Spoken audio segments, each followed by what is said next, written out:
What is going on, guys? Welcome to Eat, Train, Prosper. This is episode 204. Brian and I were just chatting before we started recording, and this has been our longest hiatus since the inception of Eat, Train, Prosper at, I believe, 4 weeks, potentially 5 weeks. And just to give you guys a little bit of a backstory, I was in Japan on my honeymoon for 3 weeks, and then it just so happened that the week I got back, Brian was in London, and it's just hard with the travel to record. And a little bit of extra details.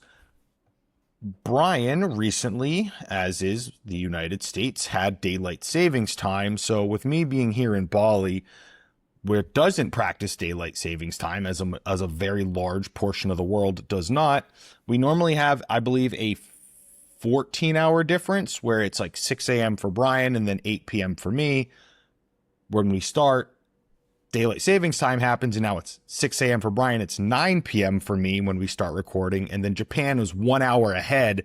And I said, listen, I'm sorry, I'm not starting the podcast at 10 p.m. at night. Like, I'm just not doing that on my honeymoon. I feel like Jenny will just fucking not go for that if I even tried.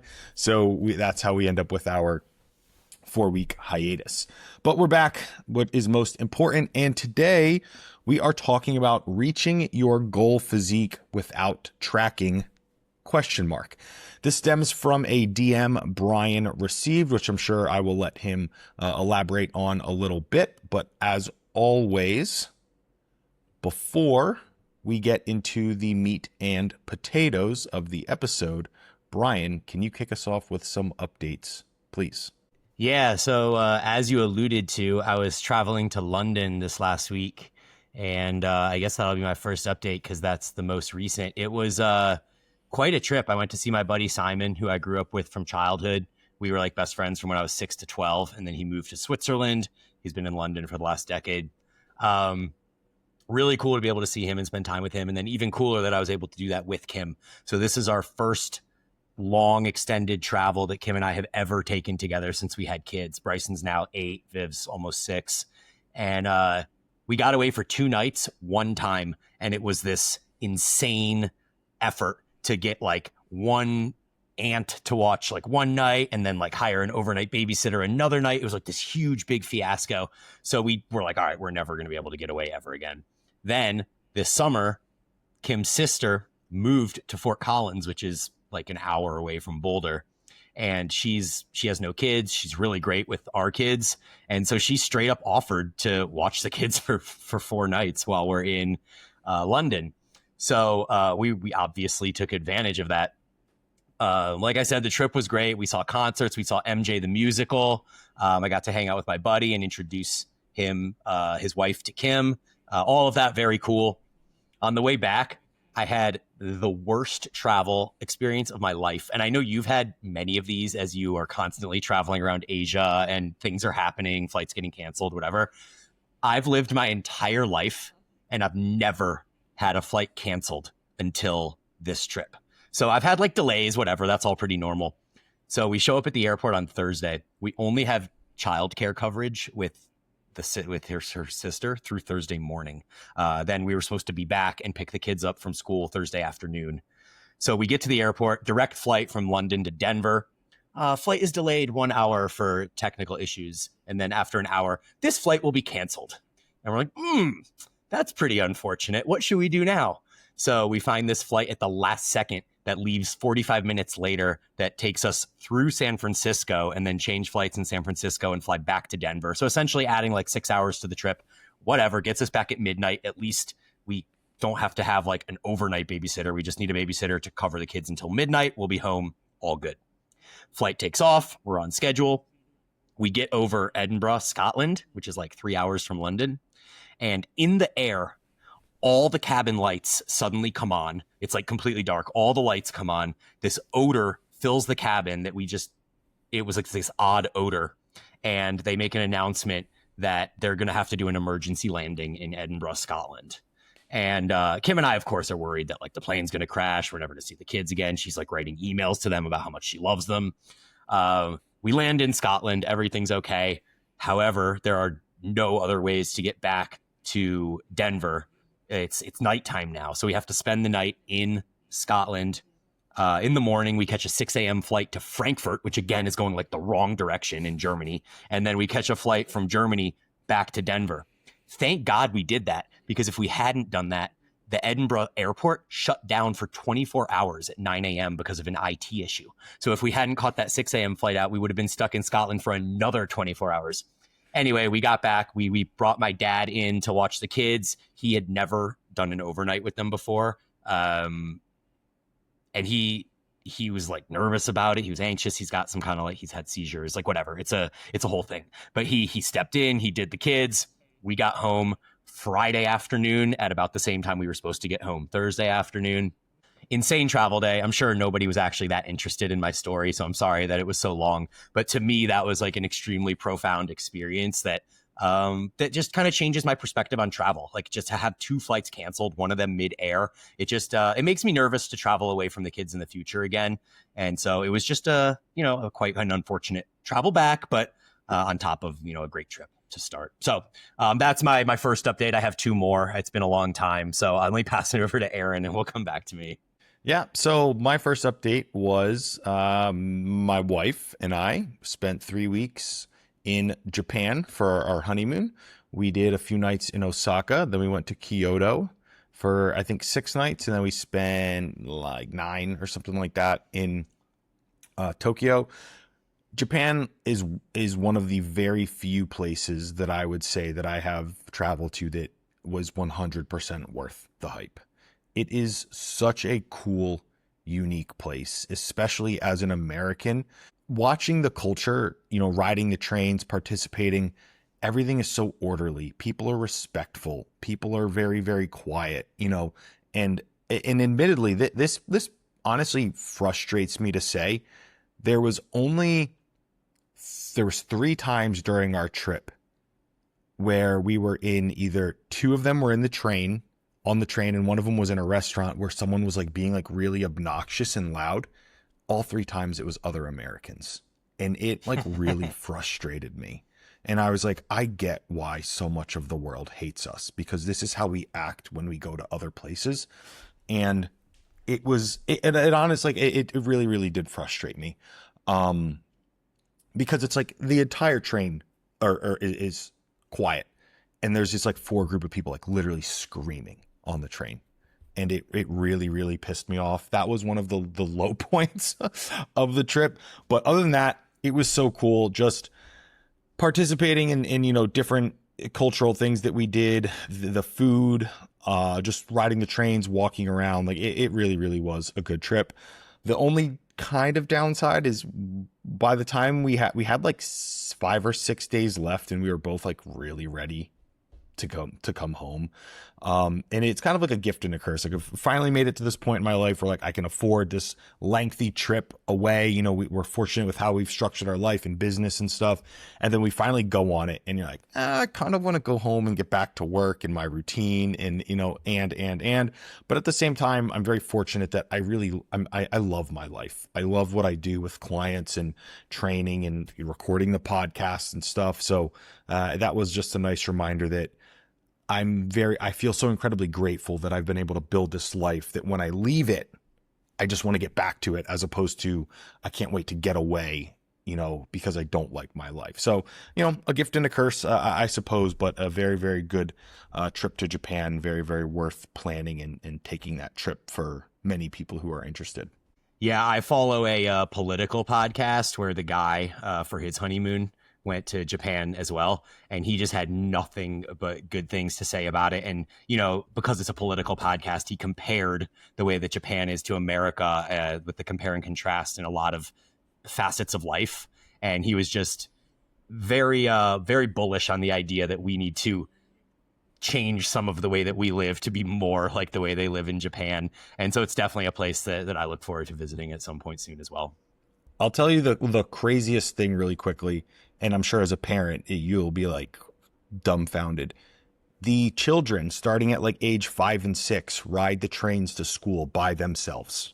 Yeah, I've heard this before. It's wild. Like, you see these literal little 6-year-olds just on the train with their backpack on, standing there like everyone else is going to work, and you see a a 6-year-old just on their way, completely self-sufficient, unattended, just getting it done. And I'm like, that is just wild to me.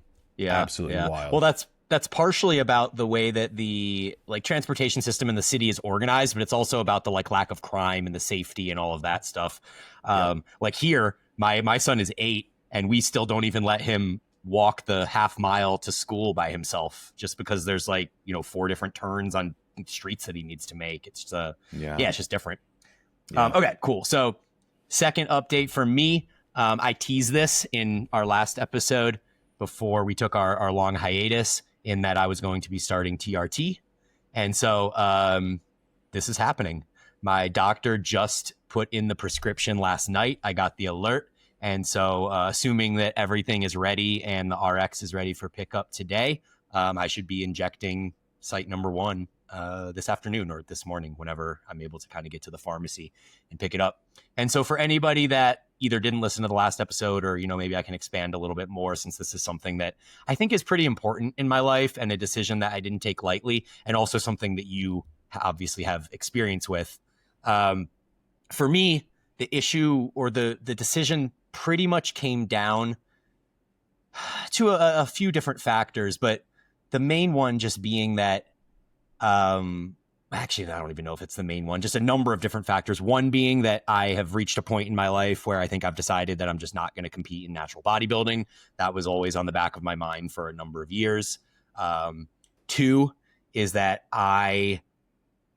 through discussions with other people doing TRT, with my doctor, and a ton of talking to ChatGPT, I kind of was able to elucidate that I think I have a slightly lower than baseline dopamine level at base level. And it's interesting because you can only compare yourself to yourself. I think I said that in the last episode as well. And from the outside, people look at me and they're like, this dude must be fine. Like, even if he has low testosterone, like, it's clearly not affecting him because he, works out 6 days a week, whatever it is. He's sleeping fine. He's a parent. He has a job. Like, all these things in life are happening. I think what people aren't realizing potentially about that is that there's a difference between doing all those things and feeling like super motivated and energetic and excited to do all of them versus having to rely on self-discipline to do those things. And I've just noticed over the last year or two that the amount of internal discipline that I had to harness to do my workouts and I would say do work in general. I've also talked a bunch on the other podcast I run called Life Reflected about how I have been a little bit directionless and purposeless in my professional life recently. Not that I don't love Paragon and fitness and all these things, but feeling like there's something more for me out there outside of fitness and not being able to grasp or grab it really. And so all of these kind of things coalesce together into my decision that I think I'm willing to give TRT a shot and just kind of see if it allows me to change my perspective on some of these things, take a little bit less discipline to do the various things that I have to do throughout each day. And so all of that kind of came to fruition. I am really excited to get started and see where it takes me. I've talked to a couple other people in my position with similar testosterone levels that have started at the same dose that I'm going to be doing, which is 50 milligrams twice a week. And they've noticed significant improvements in exactly the areas that I'm hoping to see improvement on as well. And so, yeah, just really excited to get started. And of course, going to keep everyone updated throughout the process. Yeah, that is, as I'm sure a lot of the listeners are interested in, just what your personal experience is like, especially around the things that you spoke around, like drive, motivation, having to find a little bit, hopefully more of that like intrinsic, motivating force that obviously you have had at various strengths in your past, because you don't get to where the things that you've achieved without that, right? But it's just like through lifetime, things, there's ebbs and flows through everything. So I'm very, very excited for you. I'm also thanks, man. Excited that I am in the position where I can help you with all these stupid little things that you're never going to know, that you just have to find out on your own, and all these dumb things that you run into that I can just be like, no, do this, don't do that. One thing that's like so wild that I will give the example is like when you go through you know, the medical framework, right? They're going to give you like a 25 gauge, like 1 inch or 1.5 inch syringe to administer with. You do not need that big of a syringe, like whatsoever. So you can use, like, in full transparency, I pin with a 28 gauge, 12 millimeter, which I believe it's either 1/2 inch or 5/16, or sorry, 5/16, 8/6, 5/6. I think it's 5/16, or sorry, maybe it's 5/8, 5/8 or 1/2 inch. Regardless, it's like 12 millimeters. It's wonderfully sufficient to hit the muscle in, because we're lean, right? If you were 24% body fat, it's not. But when you are, like, your ventro glutes or your delts, whatever you decide to administer in, it's perfectly fine, but you wouldn't know that. And then the first couple experiences are quite unpleasant because you're using like a 1.5 inch pin that they send you when you just do not need that. Interesting. I think my doctor mentioned that it's a quite a small needle and that I might not even like really feel it. So I think the recommendation was to use like one of those insulin needles, and I'm only supposed to take 0.25 milliliters, which is like, I mean, an insanely small amount of liquid. Yes. Yes. And so also you mentioned the glutes or the delts. He actually wants me to do it subcutaneously into the abdomen. Okay. So I'm going to be doing it that way. You can, and that's the beauty in this, is I recommend everyone kind of not experiment, but different strokes for different folks, however that saying is. Because you're so lean, you're going to put that in your belly fat and it's going to sit there, and you're going to have like a marble there for like 5 days, which is uncomfortable, right? If you were someone who's like 25% body fat and you have a good chunk of body fat there, it's that marble is within like your inches of fat. When you're really lean and you put that in there, you feel it and it's there for a couple days. It feels uncomfortable. I did a couple tests sub-Q. I didn't like it because of that, and I just went back to pinning ventral glute effectively. Do you know if I can use the same needle and injection to just inject it into a different site, or is there a different way that you go about doing it if you're going into the muscle versus subcutaneously? I'd have to see. Just send me photos of everything and then I'll tell you. Yeah. Yep. Well, either way, I think he also mentioned I could do my love handle. And while I don't have a ton of fat on my actual abdomen, 2 inches left or right of the belly button, which is the recommended site, he said that if I have more fat on my love handle, I can do it there as well. And so I think I'm probably just going to do that. And then to also add to that, in 2012, I had a DVT in my leg, which has actually been another reason why I was putting off TRT for as long as I did. And during the DVT, I had to do these like Lovanex shots, which are way more drastic than a 0.25 milliliters of TRT, because I think it was 1 milliliter every time I did it.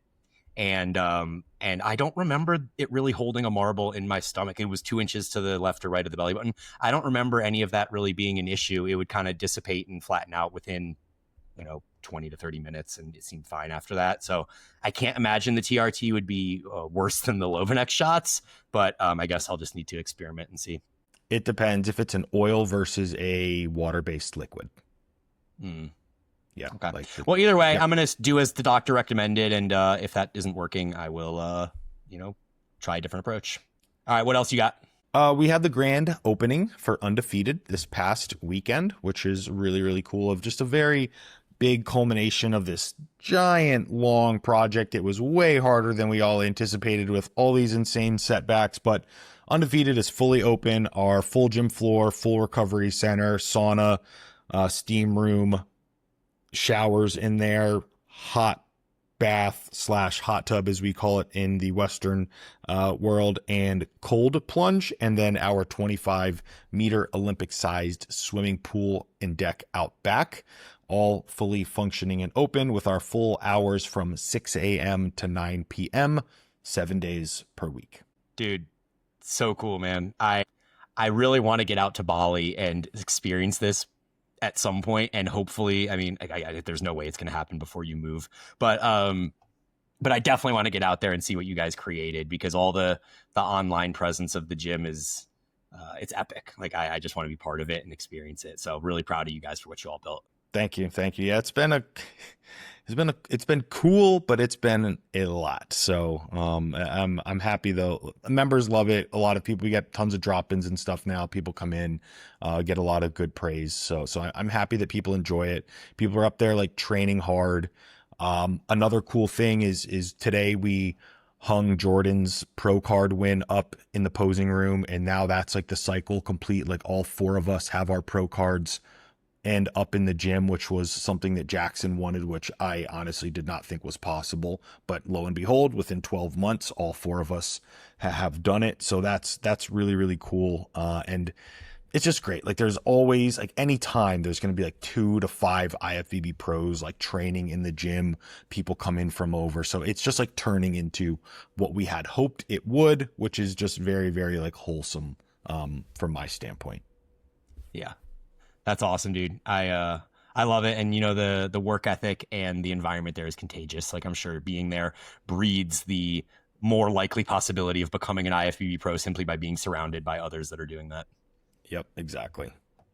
All right. Well, my last update, I guess, is just kind of musings on my new cycle design, because we are officially in cold season. This year with Boulder's weather, I was able to extend biking time out through most of November. But now that we're in December, I almost went out yesterday to bike. It was 49 and sunny, which is actually like I could have biked there and been totally fine. But I was like, you know what? I don't want to be cold. My hands are going to freeze. My face is going to have like snot running all over it from the wind. So I'm just going to go for a run. And that's kind of been my approach more recently. And so as that happens and I'm doing less cardio, I do generally tend to increase the frequency of my training from usually it's a 3 over 8 days is kind of my norm during bike season, 3 lifting sessions over 8 days. I'm probably going to go to a 4 times a week over the next 2 to 3 months. And so I'm musing about kind of how I want to organize that. Part of me wants to go back to some sort of like split, because I've been doing upper, lower, just alternating forever for many, many months now. And I love that structure, but just out of novelty and something to keep me engaged, I kind of feel like going back to a split might just be fun during this period of time, given that I have an extra day in the week to train. And it would then allow me to, when I go back to bike season in March or April, going back to that upper lower alternating and not feeling like that's just the way I've done it forever and being bored and monotonous and all of that. So musing on that, I really, really like combining chest and back together. I just, it's always been a way that I've really enjoyed organizing training, especially in the way of having horizontal push and horizontal pull on one day, and then vertical push and vertical pull on another day. So you're actually hitting back twice throughout the week, but one of them is more lat based and one of them is more kind of upper back based. And so I'm probably going to design the program with that structure, in that I have those 2 upper body days, and then trying to figure out what I want to do with legs, whether I want to do it once a week with like a higher volume session, which gives me then the opportunity to throw in maybe like an arm day or an arm delt day or something like that. Or if I actually want to have 2 proper leg days, which I'm not really leaning towards. So anyways, just having fun with kind of this process, because I don't often get the opportunity to focus on my program design with any intent other than simply, you know, how can I fit this around all the cardio that I'm doing? So anyway, looking forward to that. And should have a new cycle of Brian's program on the app starting in, I think, December, either 15th or 22nd. So stay tuned for all that. Wonderful. My final update, and then we'll get into it. Tomorrow morning, actually, I leave for Bangkok for my friend Ben Broughton's 2025 Bangkok camp. So there are, I don't even know how many people coming in for camp. There is a lecture each day. We have a training session post lunch after the lecture, where we're breaking out into small groups. Each group has a coach leading them. So I'm very, very excited to do, honestly, this is like so wild to say, my first in-person like work with anyone ever. Wow.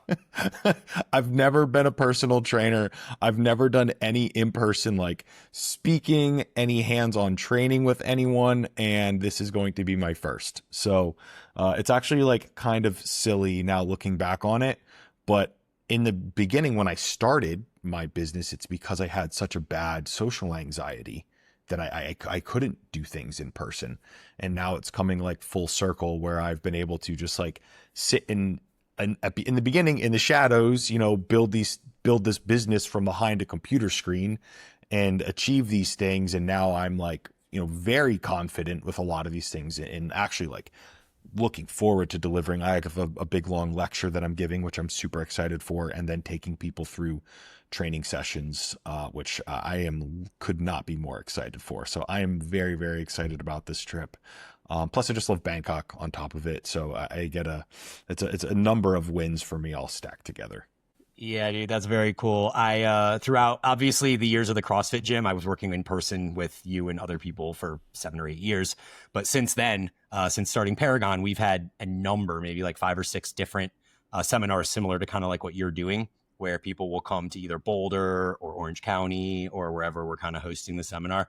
And Lori and I will essentially take people through like training exercises and nutritional lectures and stuff like that. And then, you know, big Q&A. And it is so cool, man. The energy is so palpable and you feel so engaged with your community. So I'm really excited for you that you get to experience all of that as well. Yeah. So many cool things to end the year on. And I'm sure we'll talk more about that in the coming weeks, but let's dive into the episode, shall we? Yeah, man. 25 minutes in, it's about time. Okay, so this one I'll slate, even though the DM came to Brian, and I'm sure he can provide a little bit of context. So there was a 3DMJ post. I couldn't see from the screenshot exactly who from 3DMJ, if it was the main page or one of the coaches, so I apologize there. But there was a hot take, and I'm reading this verbatim, and it says, unless you're actually competing on a bodybuilding stage, it's possible to reach your long-term physique goals without tracking your calories, macros, or body weight every day. And then you received a DM asking if we could do a podcast on this with the statement that said, I would love to stop tracking, but it seems pretty daunting for me to stop. And here we are. Yeah. Yeah. I think it's a really interesting conversation topic. And I am very much of the mindset that this is possible. Like I saw that post and that DM that was sent to me and I was immediately like, yes, agree.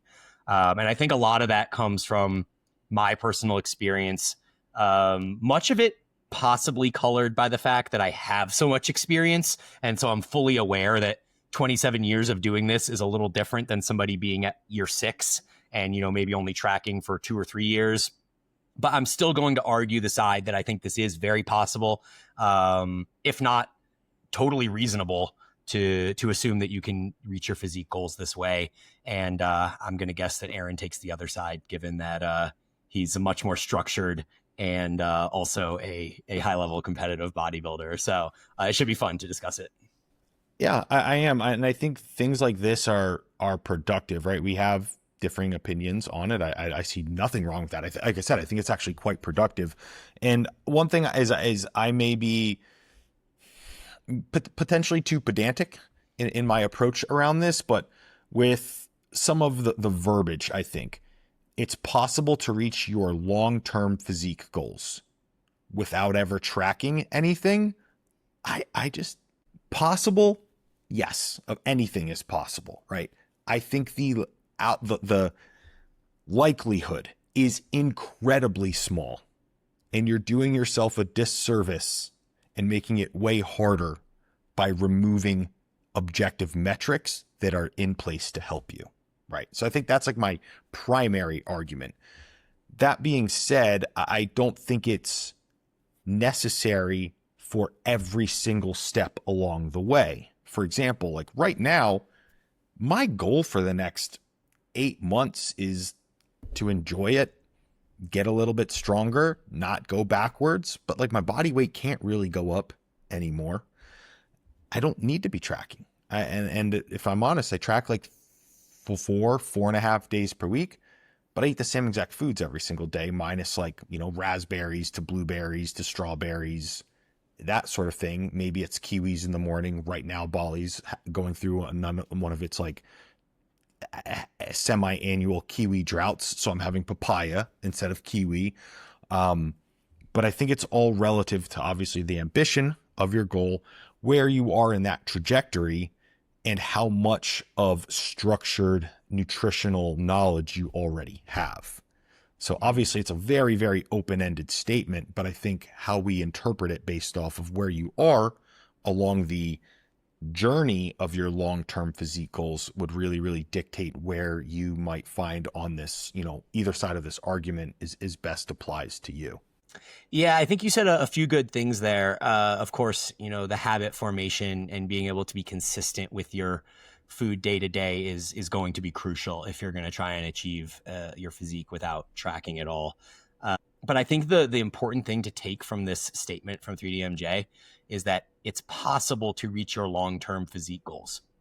They're not saying to optimize your physique and be 6% body fat on stage or even in a photo shoot or anything like that. They're simply saying to reach your long-term physique goals.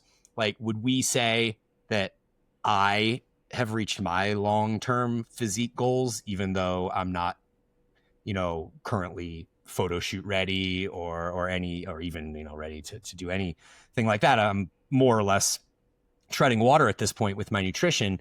And yet through the habits and formation and understanding of the composition of various food, I literally haven't tracked a single thing that I've put in my body since my last photo shoot prep in 2022.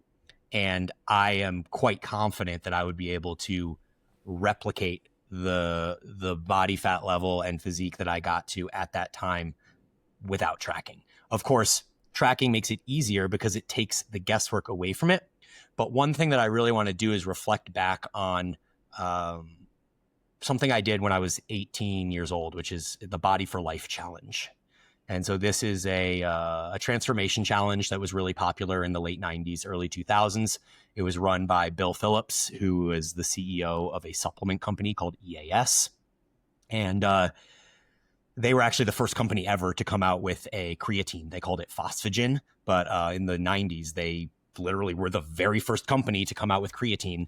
And so I don't know if that's an aside. It doesn't really matter so much. But one of the things that they promoted as part of their transformation challenge, and of course, it was about buying their supplements. So keep that in mind. Take it with a grain of salt.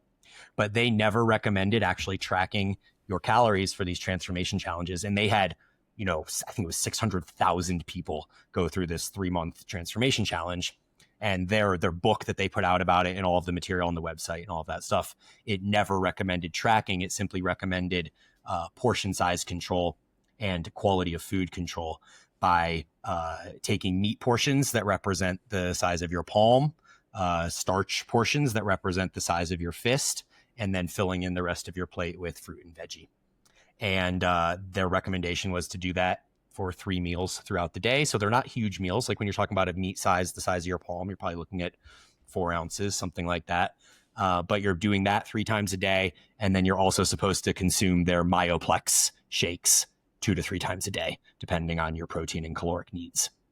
The Myoplex shake was essentially like a superfood. It was 42 grams of protein, 24 carbs that were filled with like some complex carb sources. I think there was even fiber in the shake, and then like 1 or 2 grams of fat.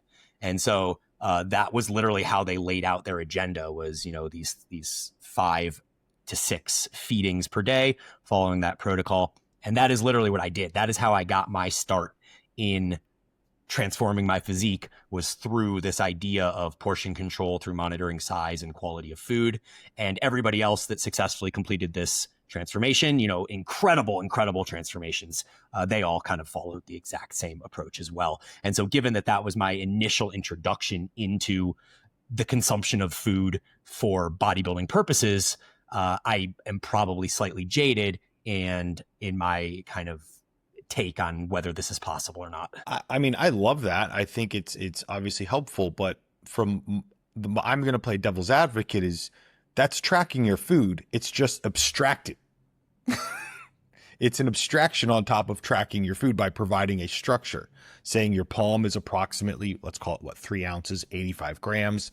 The fist is 125 grams of like a rice, maybe 100 or maybe slightly less of a potato, something like that. It's providing a structure that's abstracted away from the actual numbers. And I think that ultimately, for example, using my example, I know that if I eat these meals every day, it gets me approximately like 36 to 3,800 calories. That's maintenance, right? That structure is just an abstraction on top of tracking. And I think both of these are wonderful. I think that is the true answer. And where I think a lot of people go wrong, and probably where this hot take stems from, is people don't have a structure. They just track their food as they go along the day.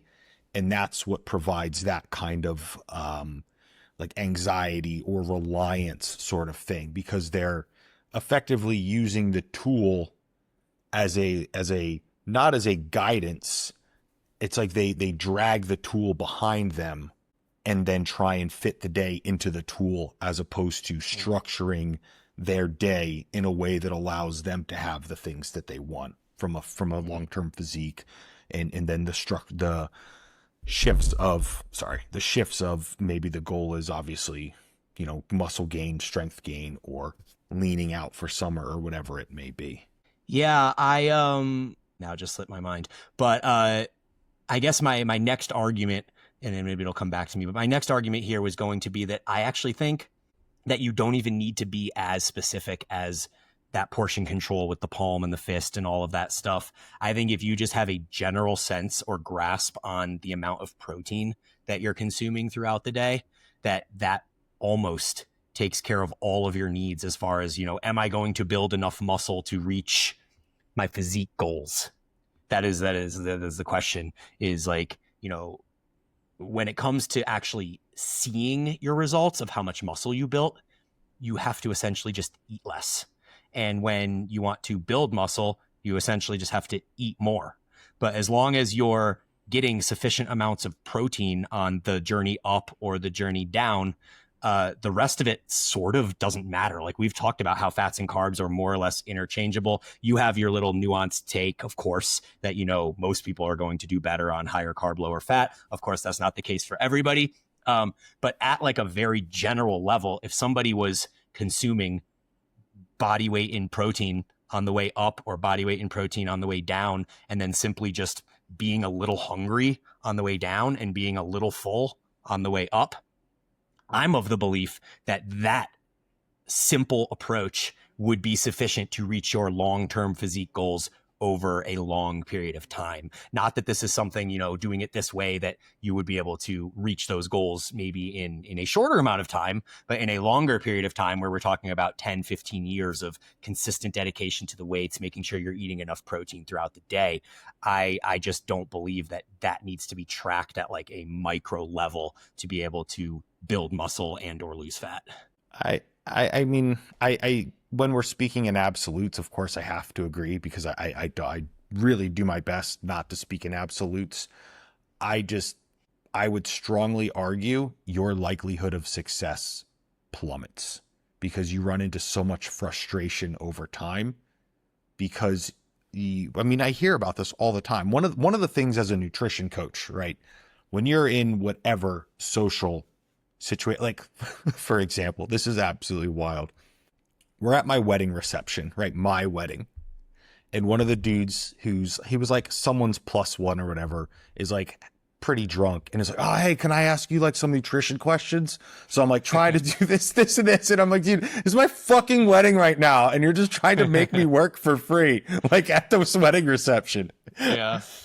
And he was trying, but he just didn't, he was missing the pieces around like the drinking on the weekends, the wings with football Monday night, right? So a lot of the things, and that's a really good example. Like, I mean, you remember, I used to love wing night. I would go to wing night every single Monday after comp class. It's an awful food for you if you care about body composition. The fat and carbohydrate relative to the volume of food is astronomical. It's absolutely astronomical. And unless you were to actually put numbers to these foods, your desires and stuff and things like balance and a lot of these other buzzwords that are used in the industry, you're not able to completely see through. And like, again, is it possible? Of course it is possible, but the odds are incredibly stacked against your favor because you're unable to see things at their true caloric values until you actually spend time comparing them. So I think if I were to try and make a ground, statement argument for myself, you do need to spend a sufficient amount of time. Let's call it 6 months to 2 years over your duration. Maybe it's 3 months on, 6 months off, or something like that, to be able to be exposed to enough different foods and enough different situations to properly formulate your intuition. And I think that's the root of my argument is as a child, a human in America, or Europe and Asia and other parts of the world are obviously probably a lot better because it's obviously like we're way more fucked than everyone else when it comes to like food and body fat and all that stuff. You have to spend time searching for nutrition as an adult through an interest, because unless your parents are like athletes or whatever, it's just not, you're not going to have it. And everything that you're going to learn are these like rules that have some semblance of practicality. Like a rule that I used to believe is no carbs after 6, right? There is some semblance of a positive association, which means, hey, eat your carbs earlier in the day, right? Which we know from a few years ago, there was that research paper published, I think it was called chrononutrition, which they called it, right? From a nutrient partitioning and insulin sensitivity standpoint, it is typically more favorable to eat more of your carbohydrate earlier in the day when we're more active, that sort of thing. But it is not a law. It is not a rule. And then you start to formulate these broken rules where I can't have the carbs after 6 because after 6, it somehow turns to fat and things like that, which is also just completely false. Yeah. I mean, you look at me, I eat almost all my carbs between like 3 and 7 p.m. or something like that. Yeah. But so I agree that I think there would be benefit in tracking for 3 or 6 months, like you said. I can't argue that that wouldn't be helpful.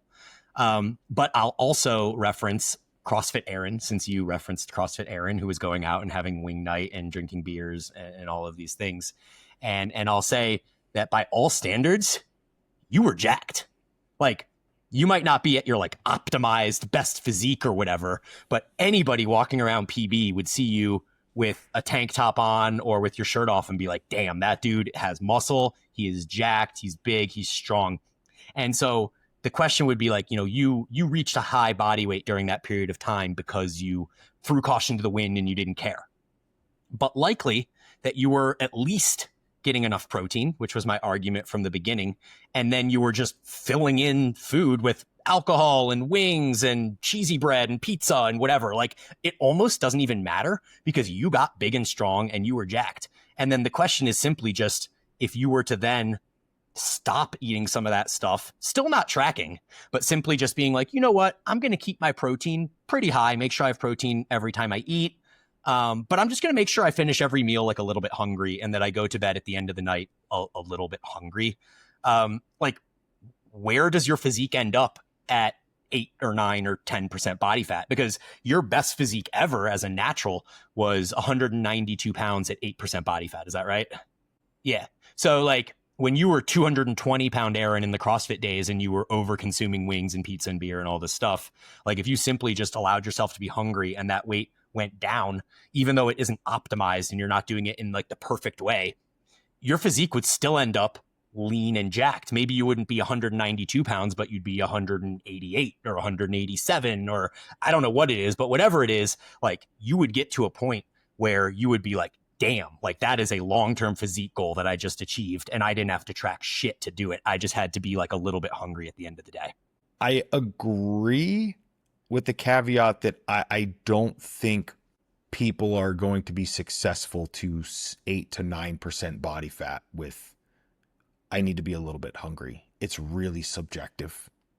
And I think it's the frustrations, and there's just so much room for error, right? Like we know when you're dieting, margins for success are already pretty small for consistent week over week process. I think if the goal is like, hey, I want to get to 12% body fat, I agree with you. I think that's like really, really doable because 12% body fat as a male, as a woman, we're speaking approximately like 20, 21, something like that. I think if you're like really fitness, focused, it's a big part of your life, maybe part of your identity, very similar to like the way that we were, whatever that is, like 12 years ago now. I think 12% is 100% possible. But going from 12% to 8% is a completely different animal. It is way different than going from 16 to 12, even though it's only 4 percentage points. But going from 12 to 8, I would say it is 3 times as hard, at least.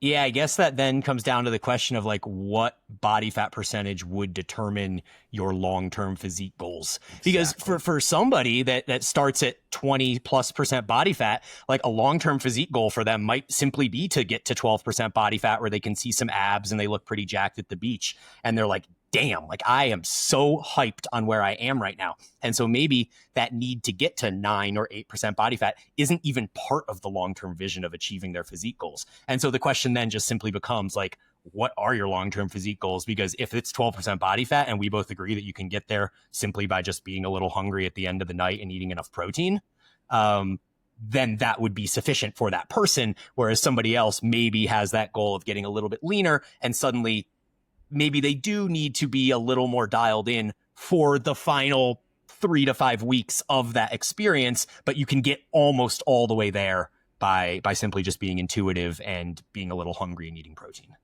I think that is the entire crux of this conversation is how lean, let's call it for what it is, like how lean is your, I want to make sure I use the proper terminology, long-term physique goals, right? Are we talking 12 to 15% body fat as a male? Yeah, I don't think you need to be tracking your food. I think you just need to slide fitness and health into a priority position when it comes to your nutritional decision making. And you do that for a period of like 9 to 12 months and train really hard. However, we also want to define really hard and do some cardio to make yourself feel good, day to day. I really think that's all you need. But if as your ambition grows, so does the likelihood that you need a higher amount of precision with your intakes and outputs, right? I personally love drawing the parallels of nutrition to finance, right? Let's say you make whatever the median household income is in the United States. I don't know what it is. Let's call it $75,000, $80,000, something like that. Let's say that's your median household income. And you decide that in 3 years, I want to buy a house in this like low income neighborhood on a potentially up and coming part of town, right? And I need a 20% down payment. Let's say that house is, I don't know, $250,000. So your down payment is, Brian, 20% of 250. Can you help me, please? It's $50,000. Perfect. Thank you. You have 2 to 3 years to do that, right? You probably don't need to have like your finances in Monarch or you need a budget and all that stuff as long as you have a pretty decent level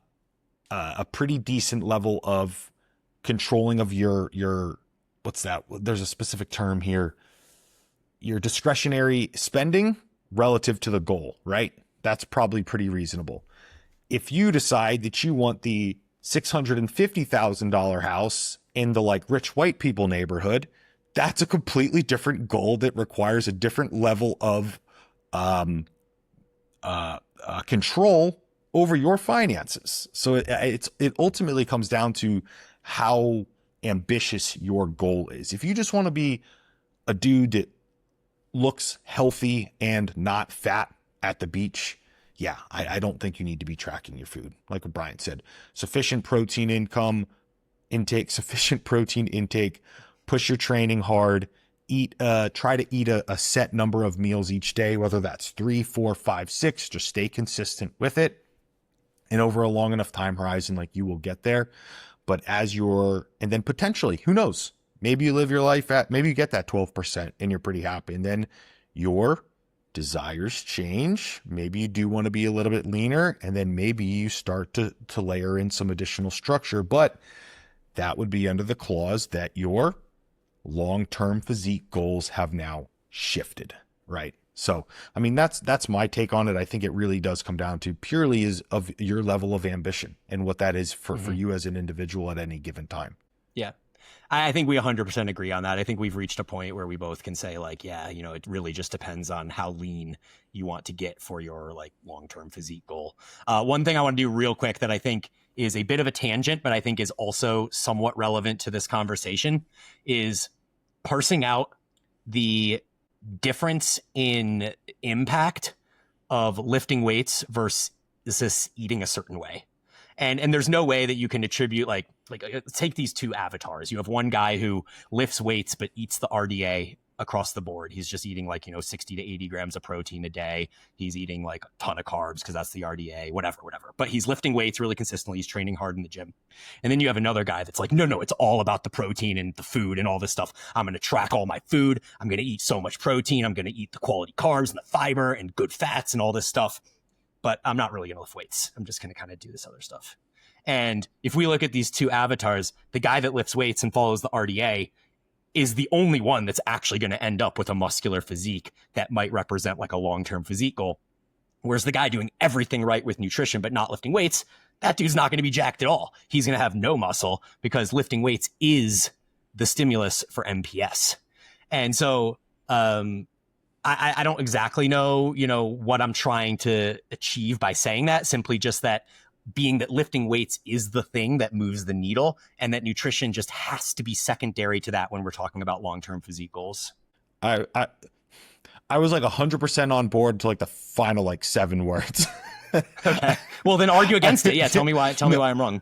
So I think it's relative. I obviously we all know I love training, and I think your training stimulus needs to be, you have to train hard enough to elicit an adaptation. And I think that's something that people, I've seen this in practice, like miss, where they're just not pushing themselves hard enough. They stop when in the first rep where it starts getting hard, and they're not going to change because you're literally not trying hard enough. Literally, that's the bit. You're not trying hard enough. But if you already have that part covered, if you try hard, if you try really, really hard, and you don't look the way that you want to look, it is because of your nutrition. So I think I think I'll kind of like meet in the middle. You need to try hard enough. And training provides like your shape effectively. The muscle that's there. The nutrition is if you can see the muscle underneath the body fat or not. So, but like you said, like I've had one client comes to mind. He was meticulous with his nutrition, absolutely meticulous, the most high quality everything. And he was just this incredibly unassuming skinny dude because he just refused to push himself in the gym. Simple as that. So, and I think it's out there. Although I would say in my professional experience, I do get a lot more of the people that push themselves sufficiently in the gym, but then the nutrition's just garbage, and they're bigger. They look like a high school linebacker or a defensive lineman or something like that. There's muscle there, but they're also 25% body fat. But like that person is the exact avatar that I was talking about before, where it's like, if that person who's big and jacked and just wants to get down to 12% body fat because that's a huge increase in their physique appearance compared to where they were, they already have all this muscle because they ate excessively, whether it was wings and pizza and beer, it doesn't really matter. They're getting tons and tons of calories. They're 25% body fat. They have plenty of muscle. They simply need to just eat less. And eventually, long term, by eating less and being a little hungry, they would get to that like 12, 13, 14, 15, whatever % body fat, where they feel like that physique is something that is admirable, something that they've been working toward achieving, et cetera, et cetera. And so, yeah, I don't think that is arguing against your point at all. I think we've both kind of agreed at this point that it's relative to where your goal is and how lean you want to get. But my argument simply is just that, and I think you'd agree, that training with weights, working hard in the gym, is the primary stimulus to your physique, and that the nutrition, at least on the way up, this, you might disagree with this, but at least on the way up, to me, is so much less important. Like, it almost doesn't matter as long as you're getting 0.6 grams of protein per pound of body weight. I don't even know if it's that much. Like, if you're just eating enough food and you're in an anabolic environment and you're training hard in the gym, like, you will gain muscle. So really the question is just like, on the way down, how are you getting there? I agree. Yes. I do think there's caveats where your rate of fat accumulation, it can be dramatically positively skewed with control. Right. And I think that's where people take things out of hand, right? They come back, I just trained, I need my post-workout. It's a big bowl of cereal and peanut butter and all these other things. Like, you're not partitioning 225 grams of carbs and 40 grams of fat as a natural at 18% body fat. Well, like, I'm sorry. Your insulin's going to spike. Your glucose is going to spike. Like, you're speed running body fat accumulation there. Mm-hmm. But outside of those things, like, I do agree. There's one thing that you've said on this podcast, like probably 2 years ago at this point, Brian, and I always love to reference it. There's a lot to be said for, like, working hard, enough volume, and enough food. And that was, that's all I knew for 10 years almost, of like 8 to 9 years of training. It worked really well. I was pretty jacked, but I was just 15% body fat. There's no abs there, and I wanted abs effectively. Mm-hmm. And as my long-term goal, I wouldn't even say shifted. I always wanted abs, but I think if you want to be big, yeah, train really hard, eat enough protein, and focus on getting big. And then when you decide you want abs, you probably need to track your food. I think that's a very good ending statement from myself. Yeah, I don't think that that's wrong at all. I do wonder also if there's a difference in the need or the necessary approach based on age. Like, somebody that's 20 can probably get away with a lot more of that, like, wings, beer, pizza crap, and, you know, their insulin is still fine, and maybe they don't gain body weight at such an excessive rate, and all of these things. And then when somebody's 40 or 50, those same decisions are exponentially worse for you. I have a question to pose. I don't have an answer to this. I love that. And I asked that same question, but my question on top of that is it because you're 40 now that you're not going to partition things as well? Or is it because from 20 to 40, you've had these compounding set of decisions that have led you to the current state that you're at 40, right? Let's say you had a super crazy health focused person who from all their 20s and their 30s, they were like, I don't know, a cyclist or something like that, stayed super lean, ate really clean and healthy. And then at 40, they want to try and do like the 20-year-old dreamer bulk. Are they going to respond as poorly as another 40-year-old because they've spent 20 years being really meticulous with their nutrition? So I guess is like my ultimate question, is it the age of 40, or is it the decisions that have compounded over 20 years from 20 to 40 now that you're 40? I have no idea. I think it's probably the latter. I think it's probably the latter, or at least it skews to the latter, in that I think the decisions you make between 20 and 40 have an impact. And using myself as an example, the fact that I have just as much muscle right now as I did when I was 20 or 25, I think actually speaks to the fact that I'm probably as insulin sensitive as I've ever been. We look at my insulin and it's at 2 when I get tested. My glucose is 83 or 80 or whatever it is. Like, I'm fine when it comes to insulin sensitivity. If I didn't have all this muscle mass, it likely wouldn't be this way, because muscle is a glucose sink, as we've talked about before. It's a place when you eat all the extra glucose, your body has a place to store it. So I think that a lot of it has to do with that. And using your cyclist example, the cyclist is an interesting one because they are likely insulin sensitive because of all the metabolic work that they've done at different intensity levels. They're using glucose throughout their training. They are probably extremely insulin sensitive, but they don't have the muscle mass to act as the sink. So if they were to go on one of those dreamer bulks without the muscle mass there, it would create future problems for them down the road. Yeah, it's a very good, maybe the cyclist wasn't the best example, but yeah, ultimately I agree.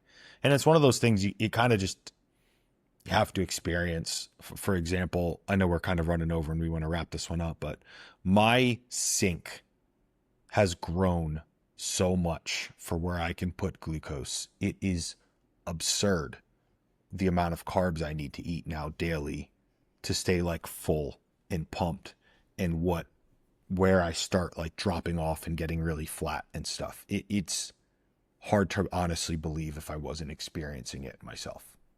Well, we're always, slightly blurred by our own situation and our own experiences.